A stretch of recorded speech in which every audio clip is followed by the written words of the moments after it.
Theatre అంటే నాటకాలు వేరు, బట్ సినీ తెర వేరు. కానీ నాటకం అట్లా కాదు. ఒక ప్లే బయటకు రావాలంటే నాటకం గొప్పతనం చాలా తక్కువ మంది తెలుస్తుంది. ఎందుకంటే ఆ గంటన్నర సేపు ఆ పాత్రలో ఉండి బ్యాలెన్సింగ్ చేస్తూ ఆ పర్ఫార్మెన్స్ చేయాలి. 600 మందికి ఇంటర్వ్యూ పెడితే 20 మంది సెలెక్ట్ చేస్తారు. సో అందులో తెలంగాణ నుంచి నొక్కని సెలెక్ట్ అయినా, అది కూడా నాది. నేను థియేటర్ చేశాను కాబట్టి క్లాసులు చెప్పగలుగుతాను, నాటకాలు వేయగలుగుతున్నాను, సినిమాలు ట్రై చేయగలుగుతున్నాను, సినిమా వాళ్ళకి ట్రైనింగ్ ఇవ్వగలుగుతున్నాను. కానీ చాలా మందికి ఏంటంటే సినిమా కోసం వచ్చి ఇండస్ట్రీలో టాలెంట్ అవసరం లేదు. పరిచయాలు ఒకటి, డబ్బు ఒకటి.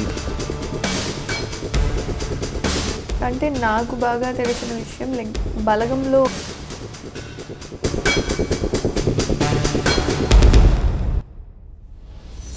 క్యారెక్టర్కి చేయాల్సి ఉండే, బట్